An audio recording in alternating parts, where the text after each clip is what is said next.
இது முடிஞ்சால முதலமைச்சரே வந்து எத்தனையோ அரசியல் இருக்கலாம் சார். அவங்க அந்த முதல் அமைச்சராக இருக்கலாம், அமைச்சர்களா இருக்கலாம், எம்என்எஸ் ப்ரோக்ராம் பண்ணணும்னு சொன்னா எத்தனையோ மக்களை வந்து நம்ம காப்பாற்ற முடியும் சார். நம்ம கிட்ட அந்த சக்தின்றது வந்து அரசாங்கத்துக்கிட்ட மட்டும்தான் சார். அரசாங்கம் நினைச்சீங்களா இது பிரச்சனை முடிக்க முடியும். ஆனா அரசாங்கம் செய்வாங்களா அப்படின்றதான். நான் வந்து 18 வருஷமா நாங்க போராட்டம் இருக்கோம். நான் ஒரு மலேசியாதார் சார். நான் இந்த போராட்டத்தில் இருக்கிறேன். ஒரு நியாயம், நீதி, நியாயம், தர்மம், சட்டம் வேணும்னு கேட்கிறேன். எங்களுக்கு அந்த ஆர்வம் இருக்கு சார். உங்க மக்கள் எத்தனையோ பேர் அடிக்கிறாங்க, சித்திரவதை பண்றாங்க, சம்பளம் கொடுக்கறாங்க, பெண்களை எடுத்து விபச்சாரியும் எடுத்துட்டு போறாங்க. அந்த இருந்தாலும் அவங்களை பிடிச்சி நாங்க சட்டரீதி பிரகாரம் ஆக்ஷன் எடுக்கிறோம். எங்க கவர்மெண்ட் ஆக்ஷன் எடுக்குன்னு சொல்லல, எடுக்கிறது.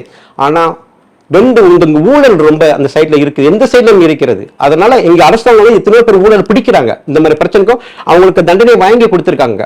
அதனால வந்து தீக்கிறது சொன்னா உண்மையிலேயே வந்து அரசாங்கம் நினைச்சா இந்த பிரச்சனைக்கு நல்ல ஒரு தீர்வு காண முடியும் சார்.